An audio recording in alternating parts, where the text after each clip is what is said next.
আপনাদের প্রিয় চ্যানেল স্যামজন থেকে আরো একবার হাজির হয়ে গেলাম। কেমন আছেন আপনারা? ভিডিওর শুরুতে একটা প্রশ্ন, এই রমজানে কে কে নতুন স্মার্টফোন কিনছেন অবশ্যই কমেন্ট করে জানাবেন। আর আমাদের একটা নতুন একটা এপিসোড ছিল, এপিসোডটা নতুন একটা সেগমেন্ট ছিল, সেটা হলো টেক আড্ডা, যেটা বাংলাদেশে আমরাই ফার্স্ট নিয়ে আসছি। তো টেক আড্ডার সেকেন্ড পর্ব খুব শীঘ্রই আসতে যাচ্ছে, খুবই ইন্টারেস্টিং একটা মানুষের সাথে। আশা করছি আপনারা বেশি এনজয় করবেন। তো ফার্স্ট টেক নিউজটাই হ্যারি পটার। হ্যাঁ, হ্যারি পটার কারা কারা দেখছেন? আমার মনে হয় 90s এর সবাই দেখছেন। তো রেডমি একটা স্মার্টফোন নিয়ে আসছে যেটা হ্যারি পটার নামে, রেডমি নোট 12 টার্বো নামক একটি স্মার্টফোন আসবে, আমরা জানি। তো ওই স্মার্টফোনটার একটা স্পেশাল এডিশনও থাকবে এবং ওইটা নাকি ওই হ্যারি পটার থিমে আসবে। হয়তো আমরা ডিজাইনে কিছুটা চেঞ্জেস লক্ষ্য করবো, স্পেশাল বক্স রয়েছে। ইভেন যে ছবিগুলো আপনারা দেখছেন এগুলো মূলত তাদের অফিসিয়াল ছবি, তো আশা করা যায় স্পেশাল কিছু হতে যাচ্ছে। বাট রেডমি নোট 12 টার্বো তিনি কি নিয়ে আসছেন সে ব্যাপারে আমরা কিন্তু এখন ক্লিয়ার। ওলেড প্যানেল থাকবে, ফুল এইচডি প্লাস রেজুলেশনের। শুনছি এটা আবার 12 বিট কালার সাপোর্ট করছে, আমি জানি না এটা কেমনি কি হতে পারে। দেন 120 হার্টজ হাই রিফ্রেশ রেট অবশ্যই। তবে ভালো বিষয় এখানে একেবারে লেটেস্ট একটা এসওসি থাকছে, Qualcomm Snapdragon 7 plus generation 2, storage type UFS 3.1। এই যে রেডমি নোট সিরিজেও কিন্তু আমরা একটু ফ্ল্যাগশিপ লেভেলের, ফ্ল্যাগশিপ বলা যাবে না, মানে হাই মিড রেঞ্জের একটা ছোঁয়া পেতে যাচ্ছি। তবে ক্যামেরায় কিন্তু 64 মেগাপিক্সেল মেইন শুটার, তারপর as usual 8 megapixel ultra wide, 2 মেগাপিক্সেলের কোনো না কোনো একটা ইউজলেস সেন্সর অবশ্যই আছে। ফ্রন্ট ফেসিং ক্যামেরায় মেবি 16, কিন্তু ক্যামেরায় ওয়াইস থাকে, মেইন ক্যামেরায় ওয়াইস থাকছে। 5000 mAh এর ব্যাটারি এবং 67 ওয়াটের চার্জিং সিস্টেম, আর হচ্ছে ডুয়াল স্পিকার। That's it. তো এই স্মার্টফোন খুব শীঘ্রই লঞ্চ হতে যাচ্ছে। ভাই লোক, নাথিং ফোনের কথা কি মনে আছে? নাথিং, তো নাথিং ফোন 2 আসতে যাচ্ছে অক্টোবরে। এবং নাথিং ফোন 2 কি নিয়ে আসছে সে ব্যাপারে আমরা মোটামুটি এখন ক্লিয়ার। ইভেন BIS সার্টিফিকেশন সাইডে এরা লিস্টিং হয়েছে, তার মানে ইন্ডিয়াতে লঞ্চ হবে। আর বাংলাদেশে যেহেতু নাথিং ফোন 1 লঞ্চ হয়েছিল, আমরা আশা করতে পারি নাথিং ফোন 2 অবশ্যই লঞ্চ হবে। স্ন্যাপড্রাগন 8 প্লাস জেনারেশন 1 থাকবে প্রসেসর সেকশনে। এরপর আমরা শুনছিলাম ওই যে satellite connectivity, satellite calling system থাকবে, যেটা কিনা আমরা অ্যাপলে এবারে দেখলাম। তো ওই ফিচারটা নাকি নাথিং ফোন 2 তেও থাকতে যাচ্ছে। দেন 120 হার্টজ হাই রিফ্রেশ রেটের প্যানেল, ওলেড প্যানেল মেবি। তবে এখানে রেজুলেশনটা কি হবে সেটা এখনো জানি না, যেহেতু আমরা এখন দেখছি মিড রেঞ্জের মধ্যে অনেক স্মার্টফোনে অলরেডি 2K দেওয়া শুরু করছে। তো হতে পারে নাথিং সেখানে 2K দিয়েও নিয়ে আসতে পারে তাদের আপকামিং স্মার্টফোন। এর বাইরে 5000 mAh এর ব্যাটারি এবং ওয়্যারলেস চার্জিং সিস্টেম, যা কিনা তার ছোট ভাইও আমরা পেয়েছিলাম।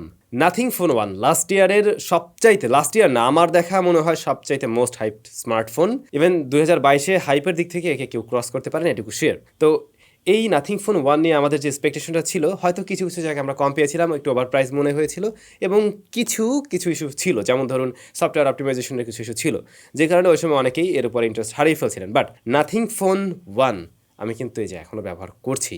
আপনারা রিসেন্টলি দেখলাম অনেকেই প্রশ্ন করছেন, ভাই এই ফোনটার এখন কি অবস্থা? এখন যে বাংলাদেশে মোবাইল ফোনের দাম, সেই জায়গায় এই ফোনটা অ্যারাউন্ড 40K এর আশেপাশে আসলে নেওয়াটা ঠিক কিনা। এইটার অবস্থান এখন খুবই ভালো একটা কন্ডিশনে আছে। আমরা এটা নিয়ে একটা রিভিউ নিয়ে আসছি খুব শীঘ্রই, মানে এই যে এতদিন পরে কি অবস্থা সে ব্যাপারে আমরা খুব শীঘ্রই আপনাদের একটা ভিডিও দেবো। আশা করছি যাদের বাজেট এই 40K এর আশেপাশে, তাদের জন্য খুবই ইন্টারেস্টিং কিছু ওয়েট করছে। টেকনো একটার পর একটা তো খেল দেখিয়ে যাচ্ছে। রিসেন্টলি দেখলেন টেকনোর প্রথম ফোল্ডেবল ডিভাইস, এটা বাংলাদেশেও চলে আসছে। আমাদের চ্যানেলে এটার একটা ভিডিও দেওয়া আছে, যারা দেখেননি দেখবেন, ডেসক্রিপশনে ওই লিঙ্কটা আমি দিয়ে দিব। তো টেকনোর আপকামিং আরও স্মার্টফোন আছে যেগুলো ফ্ল্যাগশিপ লেভেলের দিকে বা হাই মিড রেঞ্জের দিকে হাঁটার চিন্তা ভাবনা করছে।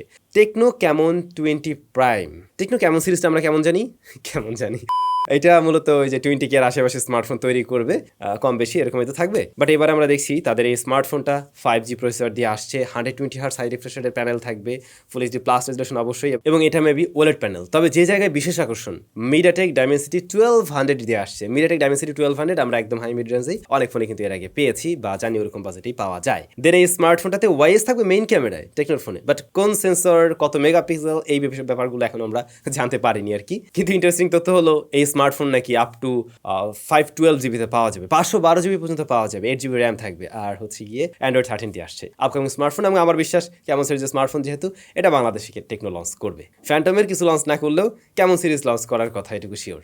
আগামী মাসের 3 তারিখ, এপ্রিলের 3 তারিখ রিয়েলমি GT5 SE এই স্মার্টফোনটি লঞ্চ হতে যাচ্ছে। দুটি কালার ভ্যারিয়েন্ট ওই স্মার্টফোনটি পাওয়া যাবে। এটাতেও কিন্তু ওই যে লেটেস্ট এসওসিটা থাকছে, স্ন্যাপড্রাগন 7 প্লাস জেনারেশন 2, ওটা দিয়ে আসবে আর কি। UFS 3.1 স্টোরেজ টাইপ, আর OLED panel, 120 hertz high refresh rate, battery 5500 mAh এবং 100 ওয়াটের চার্জিং সিস্টেম। আর হ্যাঁ, ক্যামেরা একদম রেগুলার সেটআপ 64, 8, 2 এবং 16। আমরা এই ফোনটার কিছুটা মিল পাচ্ছি না রেডমির ওই ফোনটার সাথে, রেডমি নোট 12 টার্বো যেটার কথা বললাম ফার্স্টেই, ওটার মতোই লাগছে কিছুটা, রাইট? হয়তো এই দুটা কম্পিটিটর থাকবে। বাট বাংলাদেশের রিয়েলমি নতুন একটা স্মার্টফোন খুব শীঘ্রই লঞ্চ করতে যাচ্ছে, আপনারা জানেন, যা সি সিরিজের। আমাদের চ্যানেলে রিভিউ আসবে খুব শীঘ্রই। OnePlus Nord C3 Lite নামক একটি স্মার্টফোন আসতে যাচ্ছে। এই স্মার্টফোনটাতে ফুল এইচডি প্লাস রেজলিউশনের ডিসপ্লে থাকবে, 120 হার্টজ হাই রিফ্রেশ রেটের। তবে এইটা আইপিএস নাকি অ্যামোলেড সে ব্যাপারটা আমরা এখনো ক্লিয়ার না। ক্যামেরা সেকশনে 108 হলো মেইন শুটার, সাথে দুইটা ইউজলেস সেন্সর, চিন্তা করা যায়। 8 মেগাপিক্সেল আলট্রা ওয়াইড নেই। ফ্রন্ট ফেসিং ক্যামেরাটা হলো 16 মেগাপিক্সেলের, 5000 mAh এর ব্যাটারি, মেবি 67 ওয়াটের চার্জিং সিস্টেম। আর এই স্মার্টফোনটার প্রসেসর সেকশন কোয়ালকম স্ন্যাপড্রাগন 695, যা দিয়ে লাস্ট ইয়ার আমরা বেশ কিছু স্মার্টফোন পেয়েছি।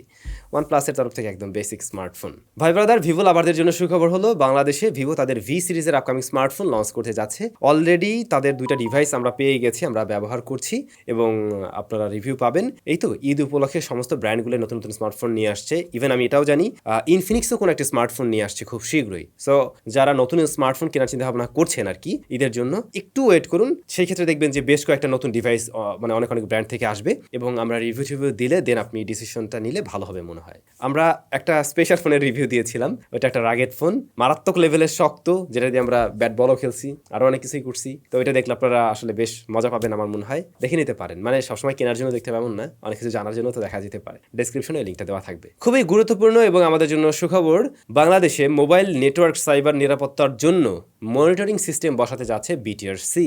বাংলাদেশে এখন যারা স্মার্টফোন ব্যবহার করে বেশিরভাগ মানুষই কিন্তু ডাটা কানেকশন বা মোবাইল নেটওয়ার্ক ব্যবহার করে থাকে, ইন্টারনেট ব্যবহার করে থাকে। তো এইখানে একটা সিকিউরিটির দরকার আছে, যাতে করে আমরা কোনো ধরনের হ্যাকিং বা এই ধরনের কোনো ধরনের হ্যাকিং না, মানে আরো অনেক ধরনের তো সমস্যা হতে পারে, তো সেগুলোতে যাতে নিরাপত্তা থাকে বা নিরাপত্তা পাওয়া যায়, এজন্য এই সিস্টেম বসাতে যাচ্ছে বিটিআরসি।